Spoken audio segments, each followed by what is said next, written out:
The hall was grand, built from stone that had withstood centuries of war. It was a sacred place where only the greatest warriors of the galaxy gathered, a neutral ground where past enemies set aside their differences to share the stories of their conquests.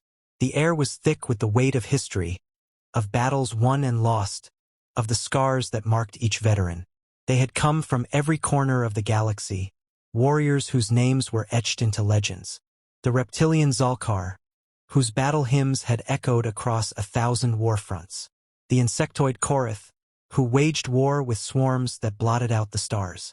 The towering Zelnari, who fought duels that determined the fate of entire civilizations. Each species had its own legacy, its own philosophy of war. In their eyes, war was a noble pursuit, a test of strength and strategy. Victories were celebrated, defeats analyzed, but always with the understanding that war was their nature. They had fought for dominance, for honor, for the survival of their empires. They had fought for so long that they no longer questioned why. But then there was the human. He was old, far older than any soldier had the right to be. His uniform was simple, lacking the ornate designs of the alien warriors. His medals, though few, carried a weight that none of them could yet comprehend. He did not boast of his battles, did not revel in tales of bloodshed. He simply sat, listening. The others noticed him, of course. A human here, among warriors whose wars had shaped the fate of galaxies. Some scoffed, others were merely curious. Humanity was young compared to the elder species, barely a footnote in galactic history. They had fought their wars, yes, but what could they possibly have to share that these ancient warriors had not already seen? The first to speak was a Zelnari general, his voice deep and resonant. He spoke of his people's greatest battle, a duel between champions that had decided the fate of entire systems. A single combatant, representing his people, had stood against an enemy warlord. Victory was achieved not by armies, but by the strength of one. The hall rumbled with approval. This was war as it was meant to be, honorable, decisive. Then came the Korath, their chittering voices weaving a tale of overwhelming numbers, of entire planets consumed beneath their endless swarms. Their war was one of inevitability. They did not conquer through strength alone, but through sheer, unrelenting force. No enemy had ever survived the full weight of their assault. One by one, the warriors shared their stories, each a testament to their power, their resilience, their dominance. And then, at last, someone turned to the human. "You have been silent," the Zalkar warlord rumbled, his golden eyes gleaming. "Do humans not have wars worth telling?" The human lifted his gaze, weathered eyes scanning the room. There was no arrogance in his expression, no need to prove himself. He had seen more war than any of them could imagine, but he had no desire to glorify it. "I have seen war," he said simply. Some chuckled, others leaned in, curious despite themselves. The human exhaled slowly, as if weighing his words. "I have fought in wars that spanned entire planets. I have seen trenches filled with men who lived in the mud for years, fighting for inches of ground. I have seen skies darkened by bombers, entire cities reduced to ashes in a single night." The room fell silent. "I have fought enemies who were not warriors, but ideas, wars that did not end with the death of an opponent, but with the destruction of a way of life. I have fought in wars where victory was not measured in land conquered, but in lives lost. And I have fought in wars where the greatest battles were waged, not on the field, but in the hearts of those who wished only to survive." For the first time, uncertainty flickered across the faces of the warriors. This was not the war they knew. This was not the war they celebrated. The human's voice remained calm, but there was a weight behind it, something heavier than any of them had carried. "I have fought in wars where the enemy was not another species, but our own.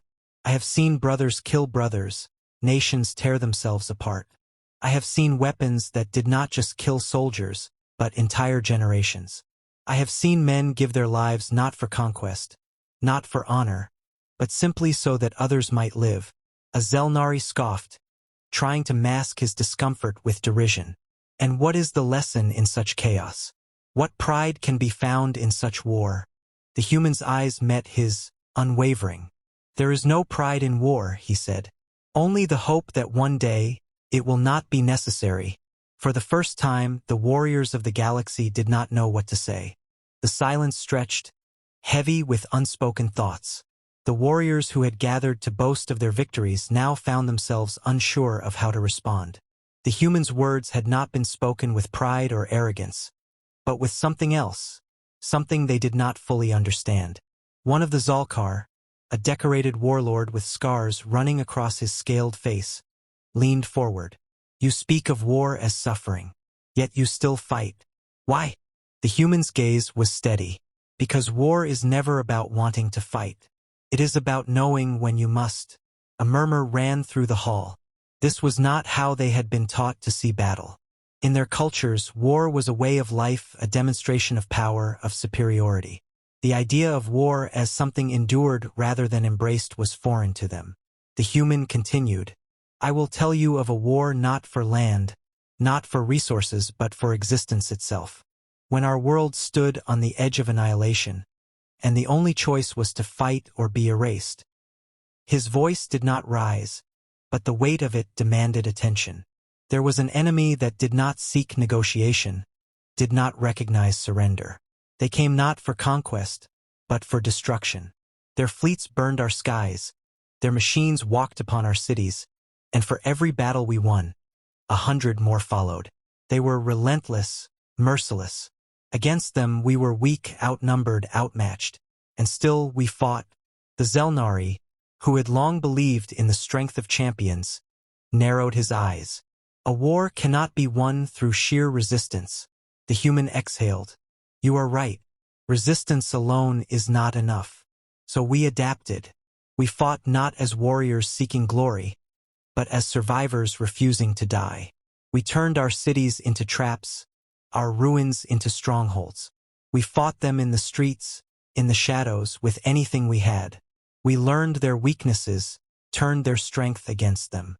When they pushed, we pulled. When they advanced, we vanished. They took worlds from us, but they never held them for long. They did not understand us. They did not understand that to be human is to endure. Some of the warriors exchanged uneasy glances. This was not the kind of war they knew. Their battles had been measured, controlled. Victories declared when the terms were met, wars ending with the signing of agreements. What the human described was something else. Something raw, something that defied every rule of combat they had ever known. The Korath war leader, whose people had survived for millennia through sheer numbers, clicked his mandibles. Your people survived, but at what cost? The human's expression darkened. At the cost of everything. He let those words settle before he continued. Entire cities turned to glass. Billions lost. The air itself poisoned in some places, the ground forever scarred. The war did not just take lives, it took generations. And even when it was over, it was never truly over. Because the dead do not stay buried in the minds of the living. A younger warrior, one who had yet to see the true horrors of battle, scoffed. If so much was lost, then what was the point? If victory cost you your world, then was it truly a victory? The human turned to him, his gaze not harsh, but heavy. The point was that we still had a world at all. The room fell silent again. He leaned back, his fingers brushing across the edge of an old metal pinned to his uniform. You speak of war as something honorable, something that defines you. I will not take that from you. But war, as I have seen it, is not just about what is won. It is about what is left when the fighting stops. It is about what we hold on to, despite everything. One of the Zalkar warriors, who had remained quiet until now, studied him carefully. And what did your people hold on to? The human's lips pressed together for a moment before he answered. Each other. The hall remained silent, but the tension had shifted. The warriors, once so sure of their own understanding of war, now found themselves questioning what they had always believed. The human had not spoken of conquest or glory. He had not spoken of triumph in the way they had expected. Instead, he had spoken of survival, of loss, of a war that had stripped everything away until only one thing remained, the will to keep going. A Zelnari, his deep voice quieter now, spoke. You endured, but you said that was not enough. then is enough. The human's gaze flickered across the room. To endure is only the beginning. Survival is not victory. It is what comes after that defines us. They waited for him to continue. We have rebuilt after every war. No matter how much we lost, no matter how much was taken from us, we rebuilt. Because war does not end when the last shot is fired. War lingers. In the ruins left behind, in the minds of those who fought, in the generations that grow up in the shadow of something they will never fully understand. And if we do not build something better after the war, then the war was for nothing. Some of the warriors exchanged glances. This was an idea they had never considered. They had fought wars for dominance, for territory, for their own survival. But what came after had never mattered to them. The conquered were either absorbed or erased. The victors simply moved forward. The Korath leader tilted his head, mandibles clicking. You claim to build after war. But what if war never ends? What if your enemy does not allow you the time to rebuild? The human exhaled, nodding slowly. Then you build in the midst of war. You build even when the fires are still burning, when the enemy is still at your gates. You build because if you don't, then you are already lost. A Zalkar warrior leaned forward, his expression one of skepticism. And if your enemy destroys what you build? The human's fingers traced the edge of his uniform, as if recalling a memory long buried. Then you build again. The room was still. It was the Zelnari who spoke next, his voice softer than before. You fight, you endure, you build, and yet you still know war will come again. How do you live knowing that? The human's gaze was steady. Because war is not all we are. Because we are not just soldiers. Because even in the worst of it, in the darkest moments, we find reasons to keep going. We fight not because we love war, but because we love what we are trying to protect. The weight of those words settled over them. For the first time, the gathered warriors truly understood. The silence in the hall was no longer one of disbelief but of understanding. The warriors who had spent their lives believing in the glory of war now found themselves questioning what that truly meant. The human had not dismissed their ways, had not told them they were wrong, but he had shown them something different, something they had never considered. One of the younger Zalkar warriors, who had until now been content to listen, finally spoke. If war is as terrible as you say, if it costs so much, then why do you fight at all? The human's gaze was steady. Because some things are worth fighting for. There was no hesitation in his voice, no uncertainty. The young warrior frowned. You say that, but what is truly worth such destruction? If war takes everything, what could possibly make it worth the cost? The human's expression did not change, but there was something deeper in his eyes. The ones beside you, the ones back home, the ones who do not fight, who should never have to. War is not about power, not about proving who is stronger. War, when it must be fought, is about ensuring that those who come after us do not have to suffer the same battles. The Zelnari general, who had once spoken of duels and honor, leaned forward. And if that is not possible? If war never ends? The human exhaled. Then we fight to make each war mean something. We fight so that each time, there is less to rebuild, fewer lives lost, more lessons learned. We fight so that, one day, maybe we don't have to anymore. A murmur spread through the warriors. They had never thought of war in this way. To them, war had always been an endless cycle, something inevitable. But this human spoke of war not as a constant, but as something to be reduced, something to be learned from, something to be left behind. The Korath leader, who had long believed in the strength of numbers, chittered thoughtfully. You do not fight to win. You fight to outlast. You fight to build. You fight to protect. The human nodded. The older Zalkar, the one who had first questioned the human, studied him carefully. And do you believe, truly, that there will be a time when war is no longer necessary? The human was quiet for a long moment before he answered. I don't know, but I know we have to try. The silence that followed was not one of doubt, nor of dismissal. It was a silence of reflection, of understanding.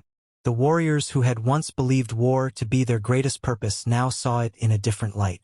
They did not reject their ways, but they saw, for the first time, that there was more. The human stood. He did not need to say more. His words had already changed them. And as he walked from the hall, the greatest warriors of the galaxy watched him go. Not as a lesser being, not as an outsider, but as something they had never encountered before. A soldier who did not fight for war itself. A soldier who fought for the end of war.